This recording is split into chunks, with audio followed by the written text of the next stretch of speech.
This is Amy Springmeyer with the Center for Applied Research Solutions.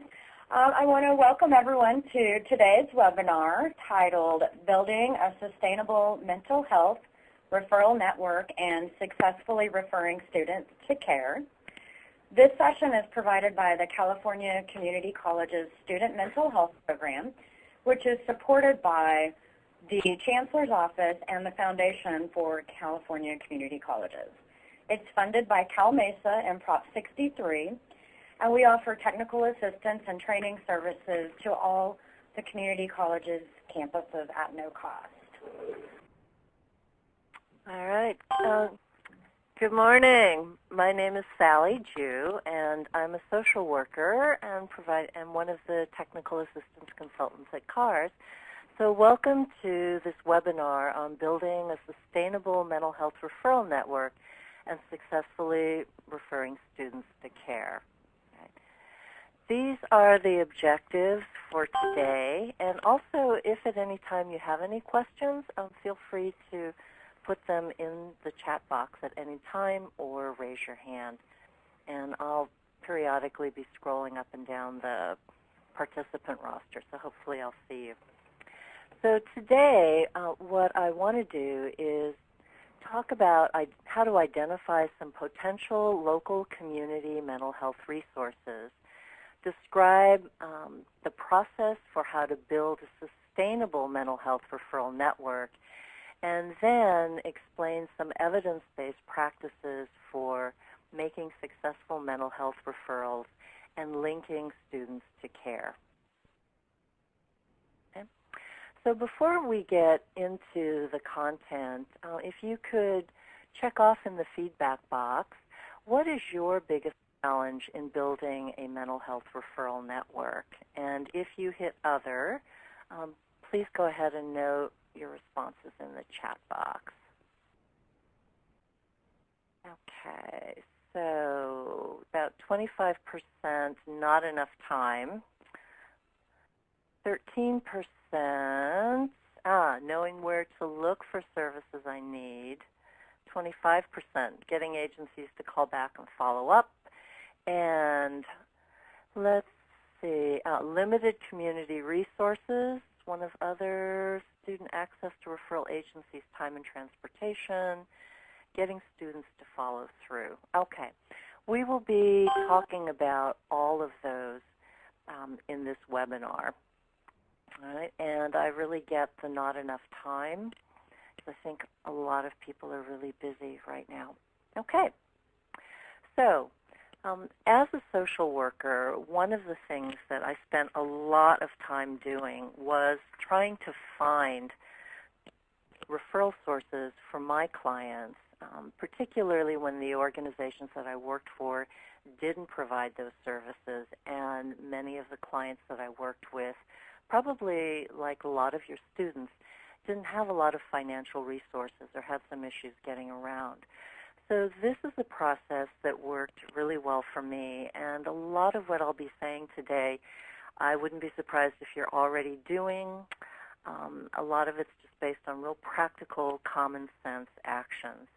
So the first step in the process is to identify what kinds of referrals your students need and that you are looking for, where and how to find those potential referrals, some effective ways of connecting with potential leads, and then we'll talk about how to build and sustain an ongoing collaboration. And in order to do all of those things, we'll be talking about the relationship between you as the college and your community resources, your relationship with the student, which is critical in the referral process, and how you can leverage your relationship with a community organization to enhance the motivation of a student to actually follow through on that referral that you give them. So let's start with identifying referral needs. The first step, obviously, is what kind of services do your students need so that you can focus your search. And as with many people nowadays, looking at what those services will cost. And many nonprofit mental health organizations will take people for free or low fee, Medicare, Medicaid, and many, if people really are unable to pay, may be able to provide some financial assistance. There are also organizations that provide services for specific groups, such as lesbian, gay, bisexual, transgender students, those for whom English is a second language, who are immigrants, trauma survivors, veterans, certain age groups, people with different disabilities. So those are other issues that you may want to focus on. And obviously geographic parameters. How close and how accessible are the services that your students will be needing? Okay. Here are some good places, if you don't know where to begin, to look for community-based services. Here are some places that I found really helpful. And I'm not going to go over these in order. The first one that I know that you have all probably gotten some information about are your county mental health departments. And even though they're all configured somewhat differently, I've found that their websites and their call centers are good starting places. Most of their websites should list the services and, more importantly, the kinds of people that their services are for. Many of the county services are for people with more severe mental health diagnoses, and I recognize that that may not be the case for many of your students. They also have call centers. In Los Angeles County, it's called the Access Line, an 800 24/7 number. In Riverside County, it's 211 helpline, and whatever it is, all the county departments of mental health should have a phone line that takes callers who are either in crisis or who just need information or need to talk, and they should be able to connect you to resources that are local and affordable and accessible. Right? The other resource that is unfamiliar to many people are federally qualified health centers. These are community-based primary health care clinics certified by the federal government to provide services in underserved neighborhoods and to populations and geographic areas that the government has classified as underserved. So federally qualified health centers, or FQHCs, have to serve anyone that comes through their doors, regardless of ability to pay and U.S. residency status. In return, the federal government gives them higher Medicare and Medi-Cal reimbursement rates, and they are required to provide basic and essential health services, which now include mental health and substance abuse treatment. If they can't provide those services on site, they have to partner with community-based agencies that will provide mental health services and substance abuse treatment to anybody that walks through the doors. So this website, and what I'm going to do now is share my desktop with you. And what I want to do is show you this website. I find the ads and things somewhat annoying, but what it does do is tell you the cities or parts of cities that have federally qualified health centers. So let me go to, let's see. I'm just going to pick on Sonoma. Right? And here are 3 of their qualified health centers. So I'm going to click on this one. Sonoma Valley Community Health Center in Sonoma, California. I'm going to copy that and put it in my browser. And here's their website.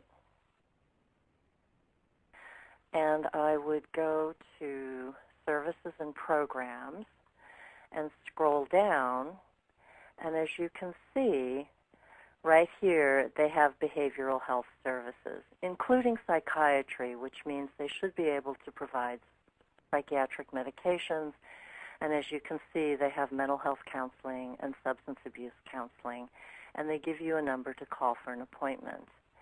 As I said, some FQHCs do not provide mental health and substance abuse treatment services on site, but what they will do is tell you, if you call them, who their community-based partners are.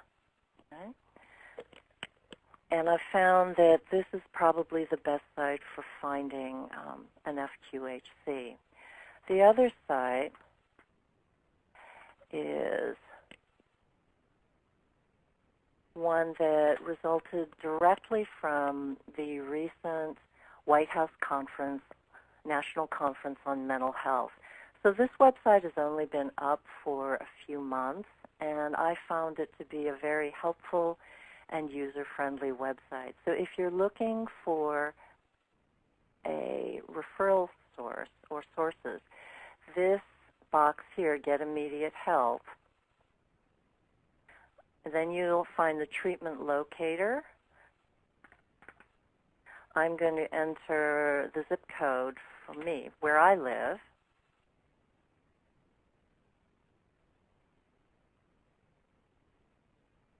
And what you'll see here is it's given me a list of community-based mental health organizations within a 25-mile radius of where I live.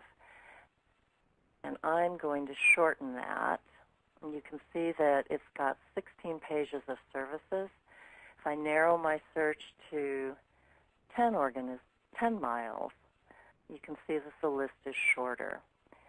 If I go to ages 18 and older, right, it shortens the list even more.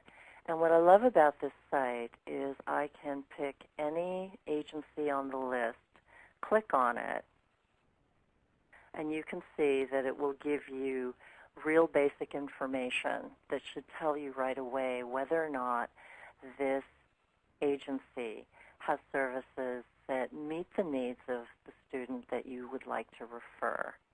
Right? Facility type, type of care, the age group, and for those with special needs, they list the special programs or population groups that they have targeted programs for, any language capabilities, and emergency services. So this organization, D.D. Hirsch, actually has psychiatric emergency walk-in services. And it also tells you what forms of payment they accept. And at this particular agency, they not only have a sliding fee scale, but they also have a payment assistance program. So you can click on any of these and get basic information. Okay? So, and come back. All right. Okay.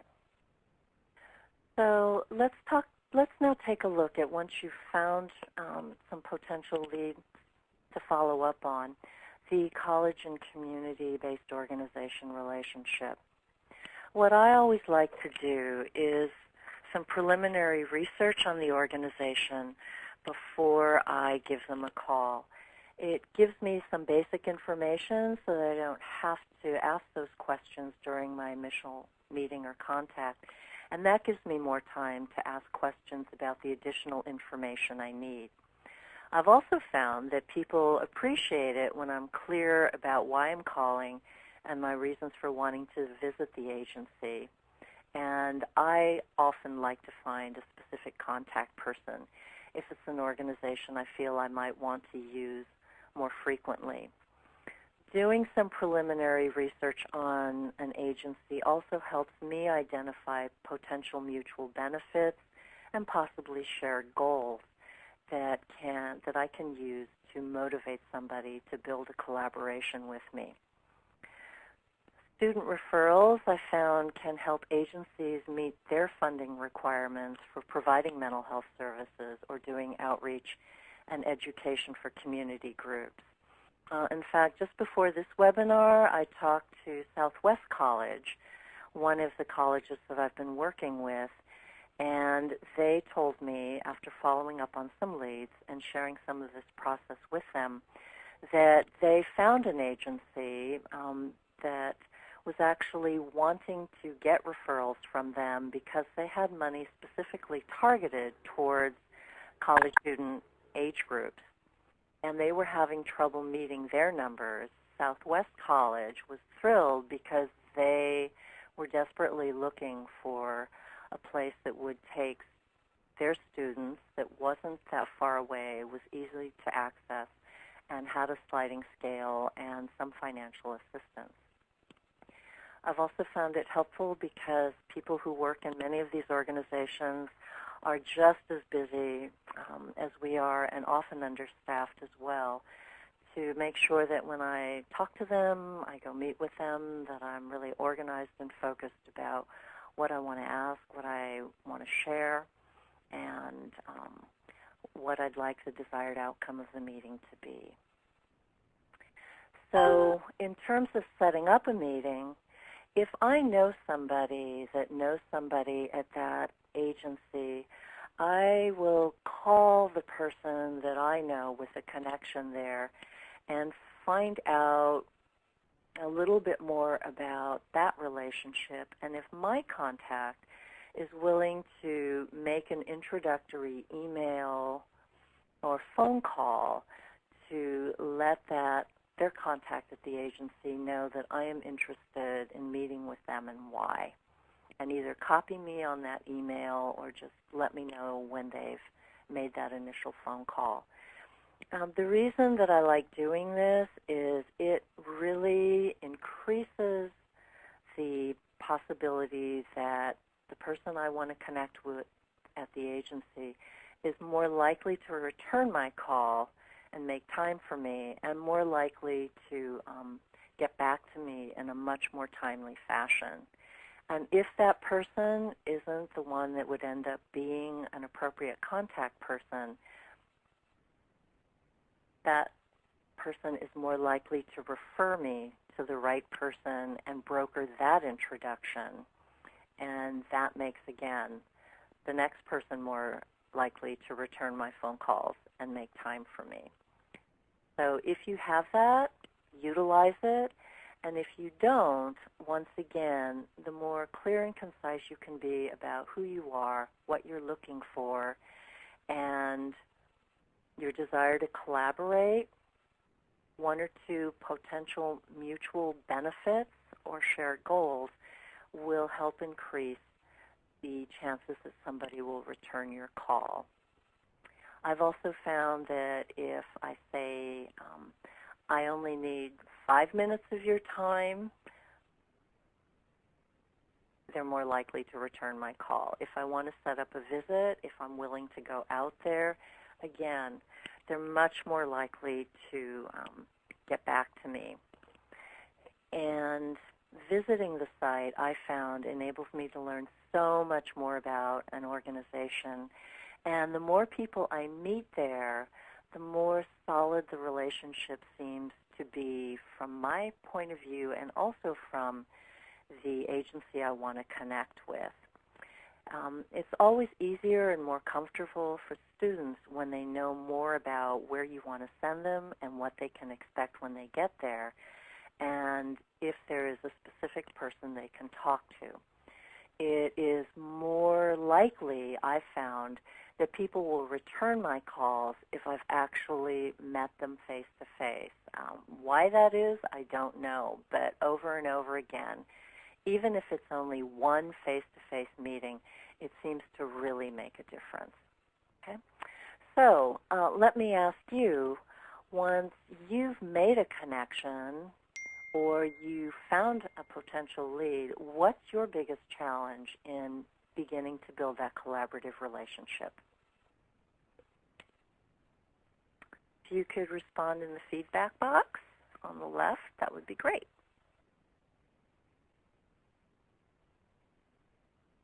Okay. All of the above, all of the above. Okay. All right, so let's take a look at some of these. All right. All of the above. Okay. All right. Let's start addressing those issues. All right. Getting someone to consistently return phone calls. Once again, clear, consistent, compelling, and concise. And again, if you have somebody that you can use as a referral point, another agency, somebody that knows somebody, I've heard good things about you. Here's what I'm looking for. How desperate you are, I found sometimes makes a difference as well. Staff turnover at the referral agency. We'll address that in a second. Not getting updates on program changes, including staff turnover. We'll take a look at that too. And all right, so let's get moving. If you can get there, tour the site, find a contact person. All right, and I'll talk more about that relationship in a second. And we've already mentioned shared goals and mutual benefits. There has got to be something in it for them to motivate them to get back to you and continue to build and nurture and grow that collaborative relationship. If you can get a contact person and clarify what each other's expectations are of that relationship, again, it's another way to solidify that relationship, and it will motivate people to return calls, especially if you both set up some parameters for why you're calling. Then it's not like, I don't know why this person is calling now. It goes kind of on the bottom of the priority list. And one of the things I like clarifying with a contact person is what's the best way to get in touch with you? Phone call, email, text message. If they're really busy, let them know I'm only going to call you for X, Y, and Z. I promise I'll keep it brief. What kind of information do you need from me to ensure that, or to motivate you to call me within, say, like 24 hours? I found it really helpful to talk about what my expectations are, what would be helpful, and to ask people what would make it really easy for you to return phone calls in a timely fashion, find the information I want, make this relationship work. Okay? You also will benefit from having a contact person that's consistent if you find out that students you refer there encounter problems that they're unable to resolve. Then you know that you can call somebody and that will work it out with you, and then you can get back to the student. Okay? And many times organizations are happy to get that kind of feedback.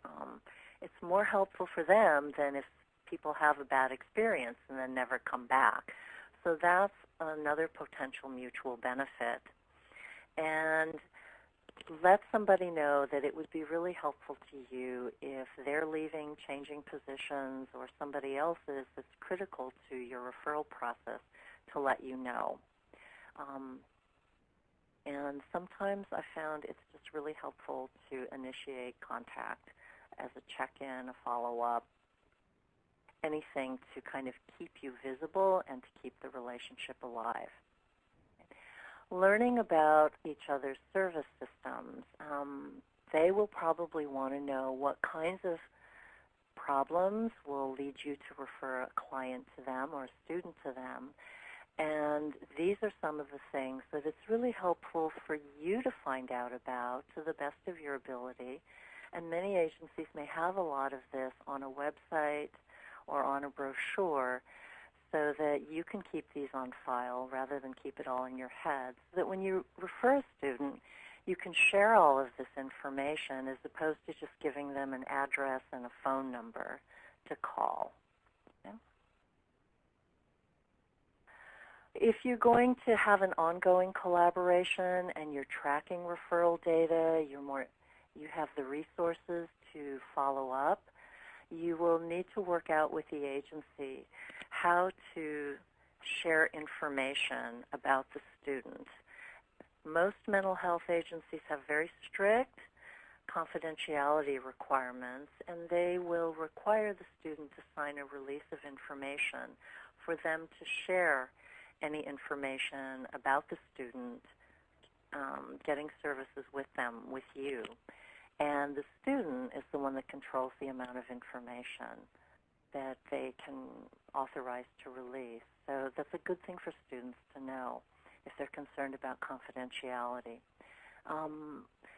You can also make some sort of an agreement around following up. You know, can you just remind the student to check in with us, or have the student give you permission to let us know that they at least connected with you and are getting services there, right?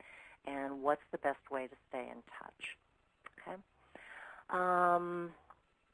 The accountability piece, I think, is key. If you feel the relationship's not working, you're not getting return phone calls, you're not getting calls in a timely manner, you're not being informed about staff and program changes that affect the success of your ability to refer and the student to connect, I'm fine with just calling up the agency, and if I don't have a contact person, trying to find the appropriate person to say, hey, this is our experience in making referrals to you.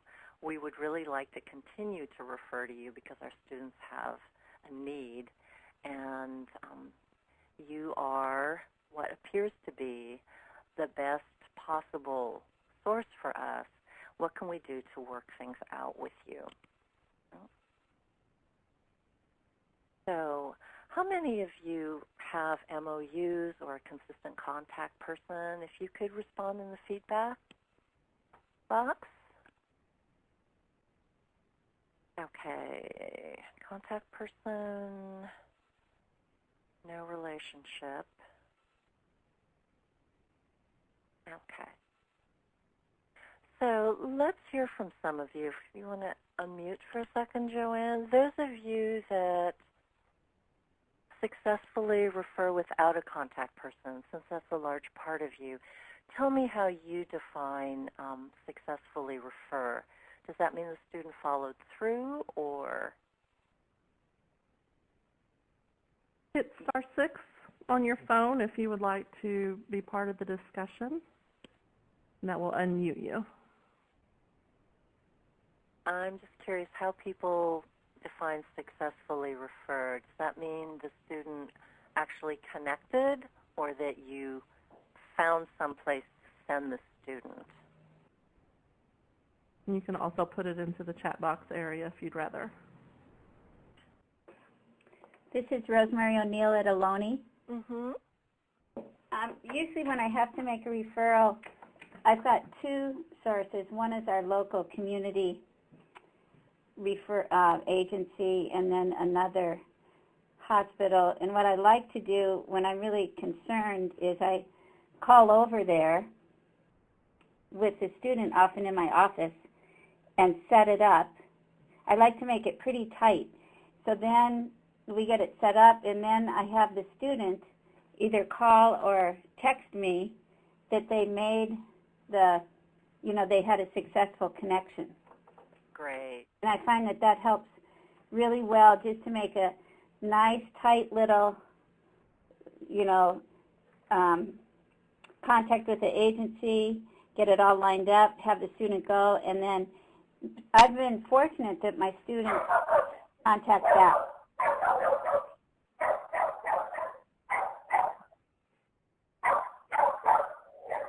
And that's your dog?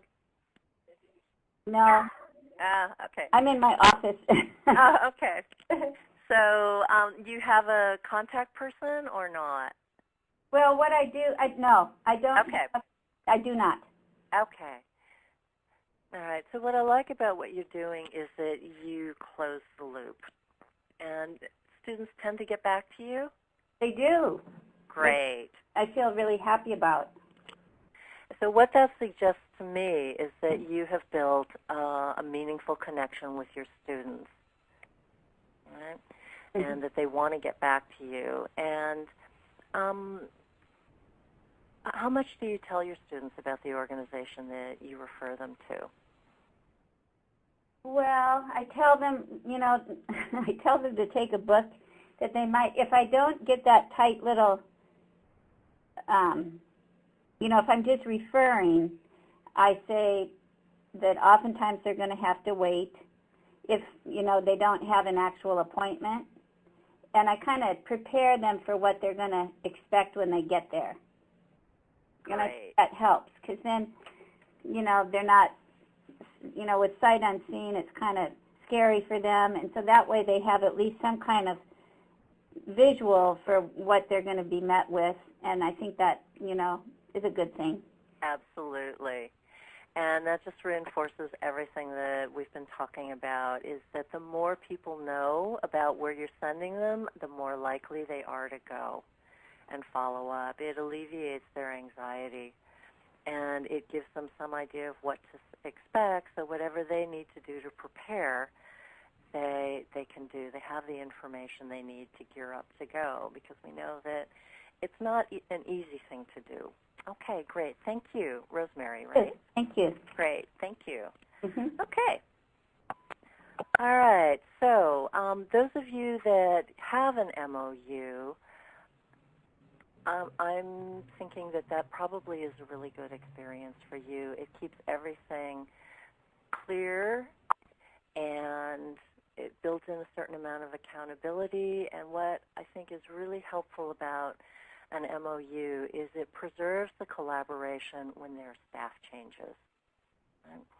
That you've institutionalized the relationship between the college and the community-based agency, so that if a new person comes in, then they can step into the role of the person that was leaving in both organizations because the MOU is in place. Okay?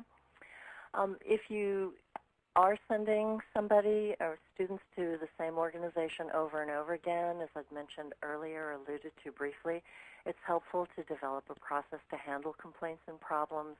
And again, if at any time you feel the collaboration isn't working for you, don't hesitate to call and try and get a conversation with somebody at the organization, if you can, a regular contact person, to see if you can set up a process, even if it's just a real simple one, to make things more user-friendly for you as the referral agency or the referrer of the student, and particularly for the students that you send over. Okay? Timely communications. Many times to nurture the relationship, you don't have to call when there's just a problem. Give people updates. Sometimes we've had some colleges actually have meetings with all of the agencies in their referral networks and anybody else who is interested. Orange Coast has created a monthly community forum where they provide food, they have a guest speaker, they can provide continuing education units for those with mental health licenses, and they provide networking opportunities. And it's another way to keep the relationships going and also to bring new people into the referral network. And with your contact person, I found that regular check-ins, emails, or even just going out and having lunch with them is really helpful in sustaining the relationship. They, too, often need some support. There's also the possibility of potential collaboration opportunities. Many community mental health agencies also are funded to do outreach to specific populations and age groups, and may not always know where they can find organizations that will allow them to do that so that they can meet their funding requirements.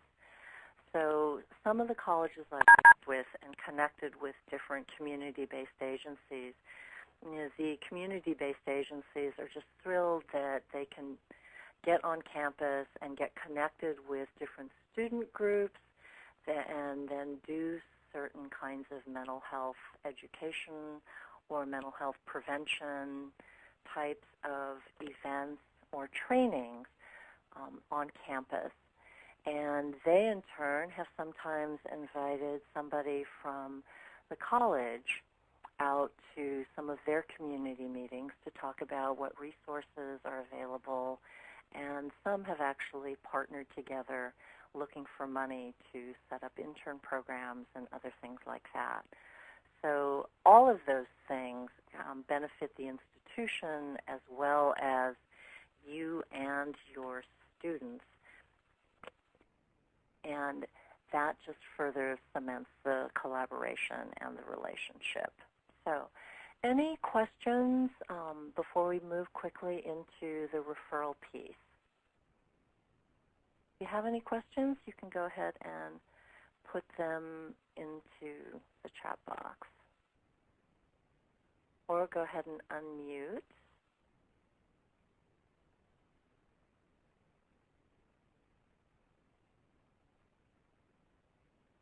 All right, then let's move on to the referral piece. First thing I'd like to do is share some research findings on what makes for a successful referral and linking students to care. All right? Because now we're really looking at the relationship between you and the student, which has a real impact on how they respond to receiving a referral from you. Okay. How many of you, and again, if you want to respond in the feedback box, how many of you have seen the NAMI Student Mental Health Survey? And this was conducted with college students. So if you want to, Joanne, can you put a yes or no in the feedback box? Okay, so how many of you are familiar with the NAMI? Okay, great. So a lot of you. All right. So I'm just going to review a couple pieces of the study really quickly. And this was based on information from 765 college students that took a web-based survey. And NAMI actually worked with a number of college students in developing the focus and question areas. And all of the students that responded were diagnosed with a mental health condition and were currently enrolled in a college or were enrolled in a college within the past 5 years. So as you can see here, stigma was the leading cause of non-disclosure of mental health symptoms, and it was also the biggest barrier to seeking help. And it's so important that students with mental health conditions, as you know, get treated, because of the 64% of respondents that dropped out of college for mental health reasons, 50% of them never accessed any kind of treatment. Okay?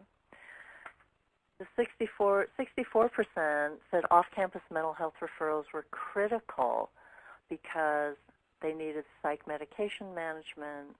Some actually needed substance use-free housing, and many of them needed post-crisis services and support. And those were things they could only get off-campus or felt more comfortable doing off-campus. Okay? So let me ask you, what is your biggest mental health referral challenge? And you can just respond in the feedback box.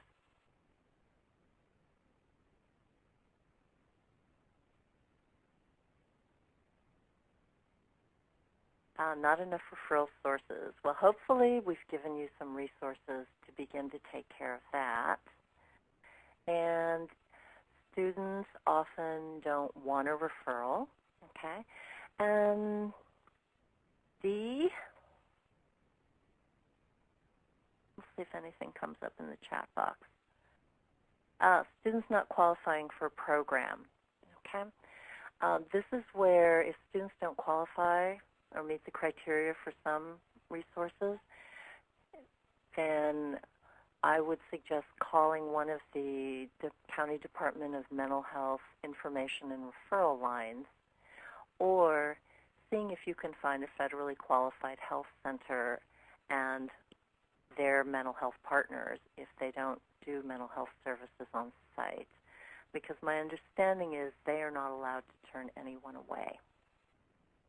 Okay? All right, let's take a look at motivating students to accept a referral. Okay? First of all, there's research that differentiates between what we call an active and a passive referral. And an active referral is what Rosemary described herself doing when making a referral to a student, giving lots of information about what to expect, where to go, if you have a person there that you can connect the student to directly.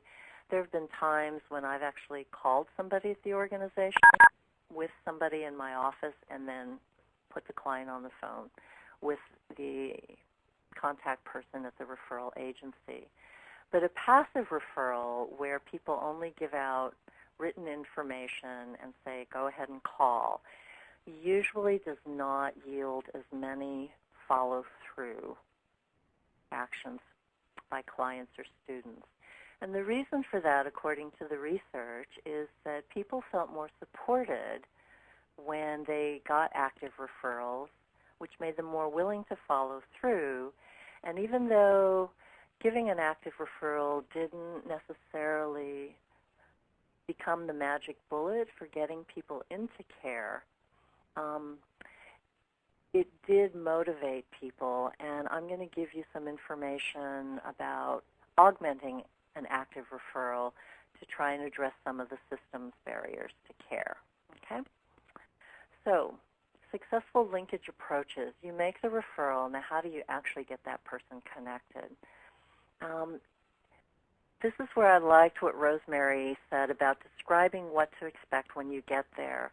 Everybody has a system you have to get through, just like students need to go through your system to register for classes and enroll in the college. They have to do that with an organization providing mental health services. So the more that you can find out about the basics of that system to prepare people and equip them to get through, the better.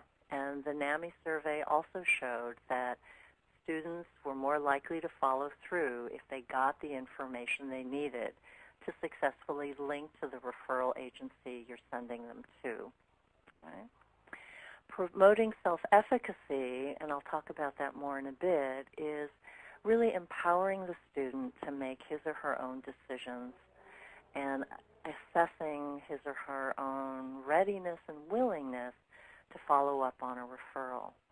And providing culturally competent care is about not just language access, but are there perhaps some cultural factors that make admitting to and getting some assistance for mental health conditions even more stigmatizing? I'm Chinese, and I know when I was growing up, in my culture, there was no such thing as therapy. And the idea that talking to somebody that you don't know and sharing your deepest, darkest secrets and fears and feelings to somebody that you not only don't know, but who's not going to tell you very much about them, it just didn't sound like it was going to be helpful. It didn't make any sense. So there are a lot of different cultural perceptions about mental health and how to treat it.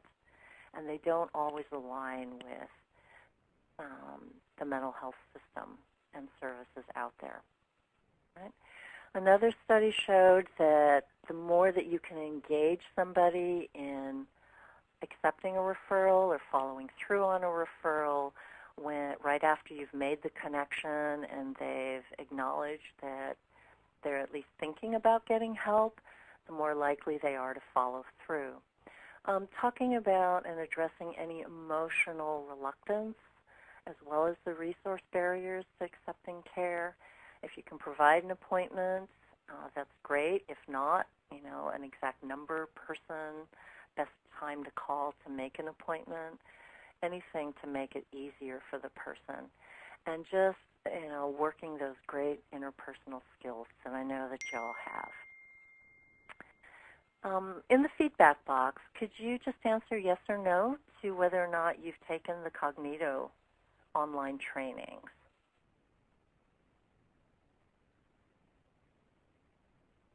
Okay. That's great. A lot of you have taken them. And for those of you that haven't, I highly recommend it. They're really, really good in that they're very clear and concrete about what you can do as a non-clinical person to assist students with mental health issues and get them to care. So Kognito, for those of you that have seen, gone through it, this is familiar. Identify issues, approach the student, and then refer them. What I'd like to do is just talk a little bit more and build on the approach piece, the motivate piece, and if it's appropriate and you have the resources to do it, to follow up. Okay? So the connect piece, for those of you that have taken Kognito, this is what you got off of those trainings. Sharing the observations you have about a student behavior that concerns you, noting the concerns. And this is key, asking open-ended questions that invite students to share their perception of what you've observed and how they feel about it. And here, I think, is the critical piece, is what can you do to reduce whatever mental health stigma the student is experiencing? Sometimes it's helpful to normalize feelings, based on what you've told me about a breakup, whatever else is going on in your family. It's normal to feel anxious, depressed, right? Remaining non-judgmental, making empathetic statements, things like, I can see why you're really upset right now, or, God, anybody would have a hard time going through what you just went through. And many people just don't understand what mental health conditions are and where they come from. There's so many myths and misconceptions. And if you just took a minute to think about what childhood messages you got about mental health and people with mental health diagnoses, you can bet that most of them were probably negative, and your students got very similar kinds of messages. So the extent to which you can reduce mental health stigma, you can enhance motivation to get some help for whatever symptoms that they have and build on student strengths. It took a lot of courage to come here and have this conversation with me, to acknowledge that you think getting some help could be beneficial to you. Right? How many of you are familiar, and if you could answer yes, no in the box again, with what we call the stages of change?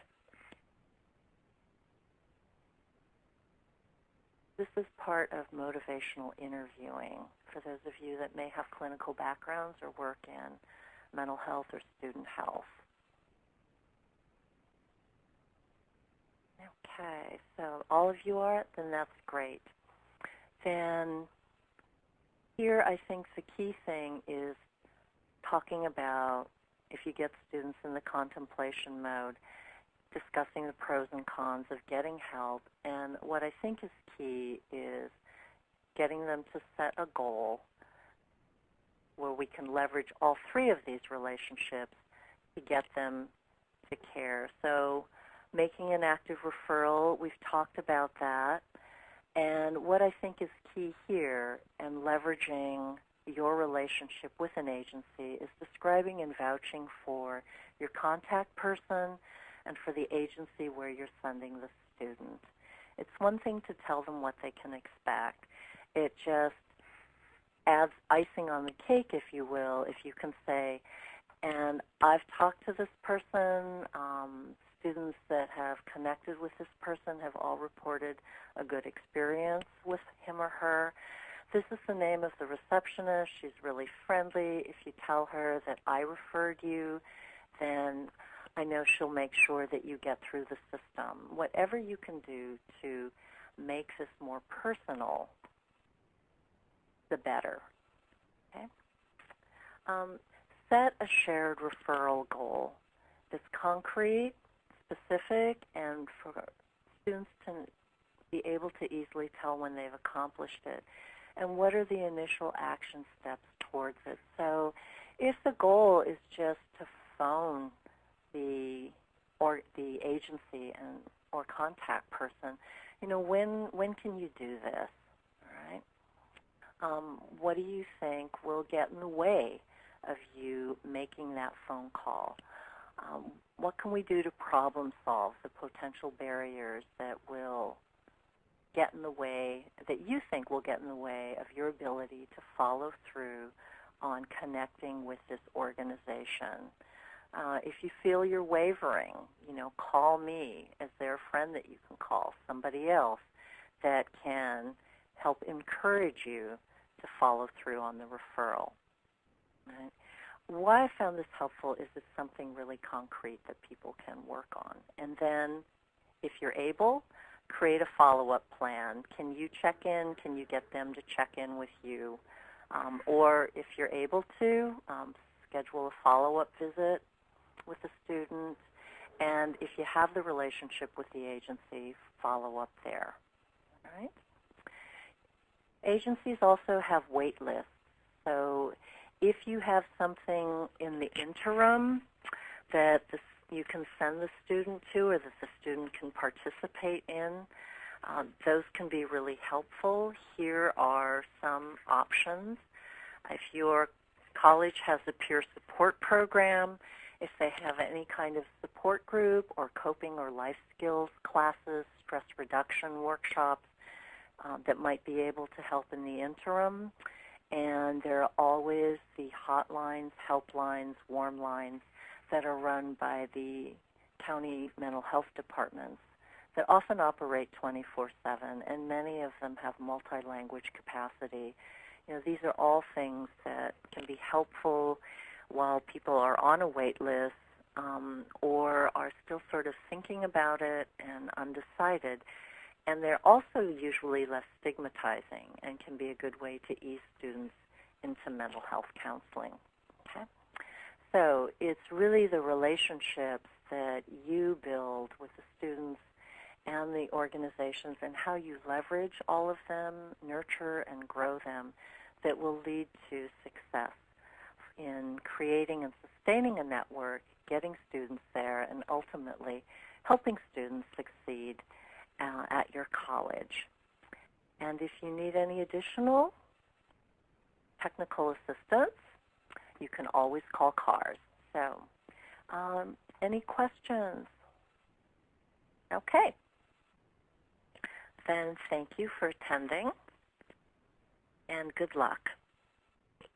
Thank you, Sally. I appreciate you sharing this information with us today and everyone for your participation. As a resource for campuses, we do want to remind you that we provide no-cost training and technical assistance. If you're interested in receiving that assistance, be sure to visit our website. The email and the website and the toll-free number are listed on your screen. And as a reminder, as you begin to log off and close out of the webinar, there will be a short evaluation that will pop up on your computer screen. If you would please take a moment to complete it and provide us with your feedback, we would really appreciate it. Again, I want to thank everyone for joining us, and have a great rest of the day.